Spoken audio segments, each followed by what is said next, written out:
오늘의 사연 시작하겠습니다. 안녕하세요. 저는 회사원이고 올해로는 32살이 되는 여자입니다. 결혼한 지 올해로 3년이 넘어갑니다. 남편하고 둘 사이에 아직 아이는 없어요. 가끔씩 사연을 듣는데 거의 다 남자분들이 사연을 보내주시더라고요. 저도 보내도 되는 게 맞는가 싶어서 제 이야기를 썼다가 지웠다가 몇 번을 고민했네요. 그리고 용기 내서 이렇게 저희 이야기도 한번 나눔을 해보려고 합니다.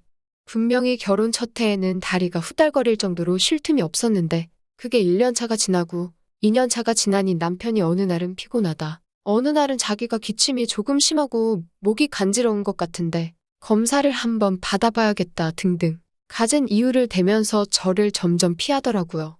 그렇게 병원에서 알려준 잘 생길 것 같은 날이 아닌 이상에는 정말 저녁 먹고 와서는 씻고 나와서 애초에 등을 돌리고 제 반대쪽을 향해서 자고 있는 게 일상이었습니다. 제게서 돌려버린 등이 얼마나 야속하던지.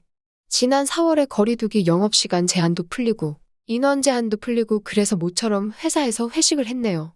제가 다니는 회사가 규모가 그렇게 큰 회사는 아닙니다. 전 직원 회식이래봐야 10명 남짓한 인원이라서 그렇게 거창한 회식은 아니었습니다. 그런데 이게 인원 제한 풀렸다고 급작스럽게 시작한 회식이라 메뉴를 뭘 먹을지 정하지를 않았어요. 그래서 회사 주변 번화가를 뱅글뱅글 돌다가 결국 근처에 있는 장어집으로 정해 회식을 하게 되었습니다. 한 마리당 가격이 어마무시했는데 다들 자기 돈 나가는 거 아니라고 양이 꽤 많았는데도 인원수대로 시키다 못해 추가를 해서 먹더라고요. 술도 많이 마시고 배가 터지도록 먹었는데 다들 오랜만에 술 마시러 나와서 그런가 입가심을 하자고 2차들을 가자고 그러더라고요. 1차 때 장어집에서 엄청나게들 마셔서 술들이 조금 된 상태에다가 배도 많이 불렀을 텐데 더 들어가는 게 정말 신기하더라고요. 저는 그래서 2차 가서는 그냥 생맥주를 하나 시켜서 조금씩 나눠 마시고 있었습니다. 그런데 다들 저보고 술이 엄청 세다고 놀라더라고요. 그도 그런 게 제가 입사하고 나서 얼마 지나지 않아서 거리두기가 시작돼서 제가 참석한 회식 자리는 한 번도 없었거든요. 그래서 다른 직원들이 저희 주량이 얼마나 되는지 모르는 상태였고요. 제가 다른 건 몰라도 주량 하나만큼은 자신이 있었거든요. 덕분에 직원들이 저 때문에 술을 많이 마신 것 같다고 하더라고요. 회사 전체의 여직원이라고는 저 한 명뿐인데 다들 여자인 저보다 술을 못 마셔서 어디다 써먹나 싶었어요. 아무튼 이 회사에서 저만 신입 직원이고 다른 사람들은 전부 자기들끼리 오래되었다 보니 저는 안중에도 없는지 아니면 술이 좀 돼가지고 그러는지는 모르겠지만 서로들 대화를 나누는데 필터링은 전혀 없고 거침없이 제가 듣고 있던 말던 자기들 할 이야기만 하더라고요. 장어를 먹으면 뭐하냐고 쓸데도 없다고 하고 다른 나이가 좀 있는 직원은 장어가 조금 모자란 것 같다. 아래에 아무 기운이 안 느껴진다면서 꼴이 좀 욕심을 내서 먹을 걸 싶었다며 아쉬워하고 있었고요. 그러니 뭐 쓸데도 없는데 거기에 기운을 차려서 뭐하냐고 다들 농담을 그렇게 주고받더라고요. 제가 듣고 있는 걸 의식을 안 한다고 생각했는데 다른 남직원들 전부 다 그런 농담을 한마디씩 꺼내고는 희죽거리면서 슬쩍슬쩍 제 눈치를 보는 게 제 반응이 어떤가 보려고 일부러 그런 농담을 하는 것처럼 보였습니다. 아무튼 저도 그런 농담 한다고 내숭 떨면서 싫어하는 성격도 아니고 제가 거기서 어려워하거나 민망해하면 이 사람들은 충분히 그런 식의 농담을 더더욱 많이 하겠다는 생각이 들어서 저도 한마디도 지지 않고 받아줬습니다. 어쨌든 저도 나이가 32이라 알건 다 알고 결혼까지 했으니까요. 그래서 쓸모가 없기는 왜 없냐고? 쓸모없는 건 우리 남편이 쓸모가 없다고 한마디 보탰어요. 저를 난처하게 만들려고 던진 농담에 제가 저렇게 나오니 다른 직원들 모두가 저를 마치 얘가 무슨 소리를 하는 거지? 싶은 표정으로 쳐다보더라고요. 그러면서 제 이야기가 궁금했는지 술을 더 시키더니 제가 마시고 있던 맥주잔에 소주를 들이부으면서 저보고 소맥으로 마시라고 하더라고요. 그리고 다들 아까와는 다르게 눈이 말똥말똥해서는 제가 좀 더 이야기해주길 바라는 것 같았어요. 조금 당황스럽긴 했죠. 제가 괜히 얕잡아 보이지 않으려고 받아친 농담인데 남의 집안 일이 뭐가 그리 궁금한지 남직원들이 무슨 일이냐면서 저보고 이야기를 해보랍니다. 솔직히 이 사람들이 제 이야기를 들어주려는 생각이 있나 싶은 것보다 혹시나 제가 남편에게서 느끼는 부족함을 자기들이 채워줄 수는 있지 않을까? 호시탐탐 기회를 노리려는 것처럼 보였어요. 그래서 저는 이제 올해로 결혼 3년 차에 접어드는데 남편이 해가 바뀔수록 힘이 빠지는 게 느껴진다. 뭐 이런 이야기를 하게 되었네요. 저도 술이 조금 올랐는지 그동안 쌓인 게 많았는지 남직원들 사이에서 제가 먼저 꺼내기는 조금 나부끄러운 이야기이긴 했는데 한 가지씩 꺼내기 시작하니까 자연스럽게 끝도 없이 그동안 쌓여있던 게 한 번에 쏟아져 나오더군요. 그런데 그 직원들이 전부 다 남편한테 공감하는 거 아니겠어요. 그러면서 인생이 원래 그런 거라고 하면서 연인이 부부가 되고 부부는 다시 가족이 되는 거라고 하면서요. 원래 가족끼리는 그러는 거 아니라면서 말이죠. 남편이 피곤한 것도 이해해줘야 한다는 거예요. 그런데 좀 어이가 없더라고요. 저도 회사 다니는 맞벌이 부부인데 저는 안 피곤하고 남편만 피곤한 건 조금 불공평하다고 따졌더니 자세하게 설명해 주지는 않지만 남자는 다르다고 하는 겁니다. 그래서 저도 듣다 화가 나니 당신들도 우리 남편하고 똑같이 그러느냐 따졌습니다. 그런데 보니까 전부 다 고개를 끄덕이는 게 그 자리에 있는 모든 사람들이 다 리스더군요. 그러니까 비교적 신혼인 제 이야기가 처음에는 흥미로웠는데 한 달에 한 번도 힘겨워하는 남편에 대한 불만 이야기에 다들 남편에게 공감하는 듯한 분위기로 흘러갔어요. 그러면서 제가 잘못한 거 마냥 남편 좀 이해해 주라고. 아무튼 그렇게 이야기가 끝나고 슬슬 집에 갈까 했는데 직원들도 다 집에 가기 싫었나 봐요. 모처럼 오랜만에 영업시간 제한도 풀렸고 인원 제한도 눈치 볼 게 없으니 노래방을 가잡니다. 그런데 저는 솔직히 노래방까지는 따라가기 싫었어요. 저 혼자만 여직원이기도 하고. 하지만 막내 직원인데 뭐 힘이 있겠나요? 그냥 끌려가듯이 따라서 노래방까지 가게 되었습니다. 제가 생각했던 회사 회식 자리에서 노래방은 좀 더 시끄럽고 술이 얼큰이 취해가지고는 트로트나 신나는 노래만 부를 줄 알았는데 나름 선곡하는 것도 장르가 다양하고 괜찮더라고요. 저 빼고 다들 신이 나서 노래를 하고 있었습니다. 저는 이제 더 이상 회식에도 미련이 없고 재미도 없어서 한참 분위기가 달아오르는 중에 혼자 쓱하고 몰래 빠져나갈 계획이었어요. 갑자기 시끄러운 노래가 나오더니 직원들이 하나둘씩 일어나서 아주 정신줄을 놓고 놀기 시작하길래 때는 이때다 싶어서 그때 자리를 몰래 빠져나왔습니다. 그리고 택시를 잡으려고 핸드폰을 만지작거리고 있는데 뒤에서 누가 제 등 뒤를 쿡 찌르더군요. 과장님이 제가 나가는 걸 눈치챘는지 따라 나왔더라고요. 회식 중간에 말도 없이 사라지는 건 예의가 아니다 보니 저도 속으로 헉했습니다. 무슨 변명을 해야 할지 모르겠어서 남편이 빨리 오라고 연락이 왔다고 둘러댔는데 과장님이 어떻게 알았는지 거짓말하지 말라고 하더라고요. 다 들켰다 싶어서 다시 회식 장소로 돌아가려고 하는데 과장님이 제 손을 확 잡아 끌더니 둘이 같이 도망가자고 했습니다. 그리고는 조금 멀리 돌아서 있는 세계 맥주집으로 자리를 옮겼어요. 요즘 세계 맥주집은 장사가 안 되는지 아무도 없어서 오히려 카페보다 조용할 것처럼 보이더라고요. 거기서 둘이 맥주 한 병씩 가져다가 한참 동안 이야기를 나눴네요. 그러면서 조금 개인적인 이야기도 주저리 나누게 되었는데 솔직히 그때는 술 기운이 좀 올라있던지라 정확하게 무슨 이야기를 나눴는지 기억이 잘 나지 않아요. 처음에는 정말 쓰잘데기 없는 대화만 나눴었거든요. 기억이 생생하게 나는 장면은 과장님한테 제가 먼저 질문을 하나 하면서부터 기억이 나는 거예요. 남편한테 연락이 와서 간다고 하는 게 거짓말인 걸 어떻게 알았냐고요.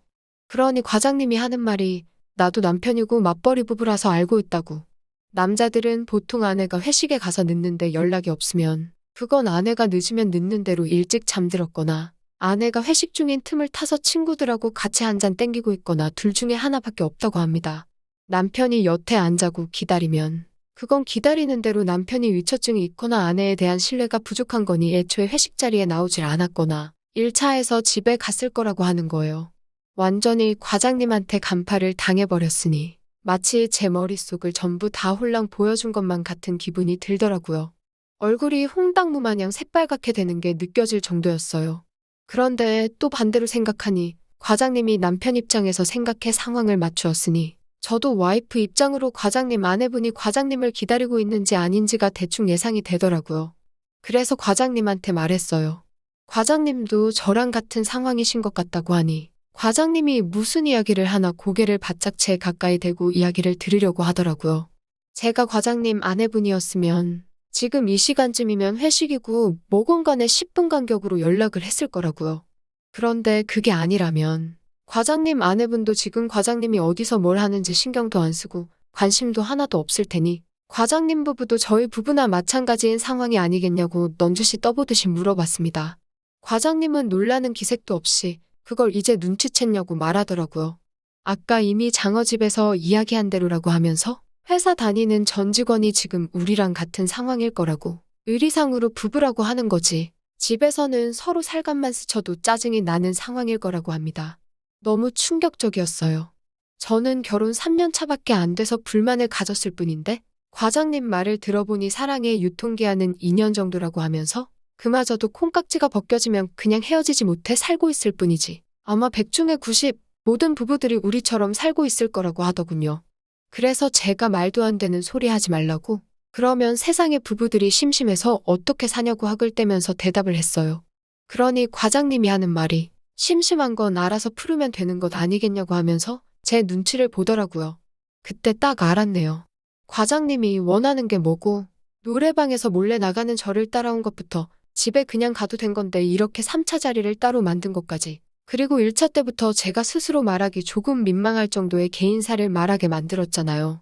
그렇게 과장님하고 맥주집을 나와서 아침이 밝기 직전이 돼서야 집에 돌아가게 되었네요. 과장님 덕분에 따로 씻을 필요는 없어서 집에 와서 양치만 하고 잠들 수 있었어요. 집에 돌아와서 보니 남편은 주말이라고 혼자 있는 저녁을 아주 신명나게 즐기다가 뻗어버린 것 같더라고요. 제가 아침이 다 돼서 들어온 것도 모르고 부스럭대는데도 세상 모르게 자고 있었으니까요.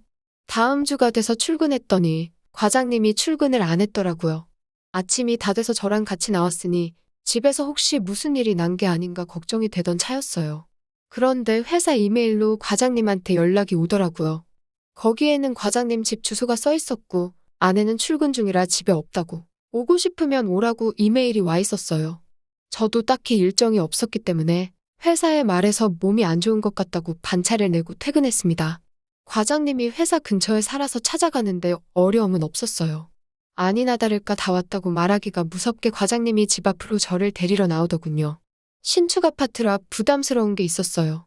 아무래도 주차장에 들어가는 것부터 제 차 번호까지 다 기록이 남는 데다가 아파트 현관부터 엘리베이터까지 다 기록에 남으니까요. 그래서 과장님한테 밖에서 보는 게 더 좋지 않겠냐고 물어보니 걱정 말라고 하더라고요. 저는 너무나도 걱정이 되는데 과장님은 뭐가 그렇게 자신이 있는가 싶었습니다. 아마 사각지대는 없을 텐데 최대한 몸을 숨겨가며 과장님 집에 들어왔어요. 그리고 과장님이 저한테 말해주기를 그날 맥주집에서 제가 과장님 아내분에 대해서 추측한 게 반은 맞고 반은 틀리다고 했습니다. 그게 무슨 소리냐고 물었더니 과장님 부부는 이미 그런 걸 초월했다고 하고 결혼 생활은 유지하되 자유로운 만남에 대해서 서로 터치하지 않기로 하는 것까지 합의를 했다고 하는 거예요. 말인즉슨 과장님 부부는 아이도 있고 사회적인 눈치도 있으니 서로 자유로운 만남을 추구하면서 가족의 형태를 유지하는 사이가 되었다고 합니다. 저도 처음 알았어요. 그렇게 사는 사람들이 있는지 말이죠. 솔직히 저로서는 이해가 잘 가지 않았어요. 그렇게 만나서 허울뿐인 부부 사이를 유지하는 게 뭐가 큰 이유가 있나 싶었거든요. 과장님은 아이의 올바른 정서 발달을 위해서가 가장 큰 이유라고 했고 어차피 두 사람이 서로 사랑해서 결혼했다는 사실은 바뀌지 않는다는 말이었어요. 하지만 과학적 사랑의 유통기한이 지내버린 두 사람인데 그걸 사회적 눈치 때문에 억지로 서로를 구속할 수는 없다는 결론에 다다랐다는 거죠. 그래서 서로 자유롭게 연애를 하며 연애 상대가 누구인지 일절 관심 갖지 않기로 했답니다. 단 아이에게 좋은 부모의 역할을 해주기와 자유로운 연애일 뿐이지 이혼은 하지 않는 걸 가장 우선적인 전제 조건으로 말이죠. 아직 이해가 가지는 않지만 그래도 매일 똑같기만 한 결혼 생활인데 어떻게 보면 활력소가 될 수도 있겠다는 생각이 들었어요. 과장님과는 자유로운 만남을 가지고 있기는 한데 남편에게 아직 말하지 못한 것도 활력소가 될 수도 있는 이 방법이 어떻게 보면 남편과 저 사이를 파탄으로 이끌어 갈 수 있겠다는 생각이 들었기 때문일까요? 저를 만나는 데 있어서 아무 걱정 없는 과장님을 보면 저도 언젠간 남편에게 말하는 게 마음의 짐이 한풀 덜어지지 않을까 하는 생각이 드네요. 하지만 역시 남편에게 말하지 못하는 건 남들이 볼 때 떳떳하지 못한 이 상황을 남편이 이해하지 못할 수도 있기 때문이 아니겠어요? 그래도 저는 나름 행복합니다. 부족함을 참아가며 매일같이 스트레스 받는 것보다 부족함을 채우고 나서 남편에게 화풀이 하지 않고 스트레스 받지 않으며 제 가정을 위해 충실할 수 있는 이 지금이 말이에요. 또 찾아주셔서 감사합니다.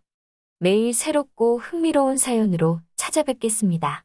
구독과 좋아요 잊지 마시고 다음 사연으로 다시 찾아뵙겠습니다. 감사합니다.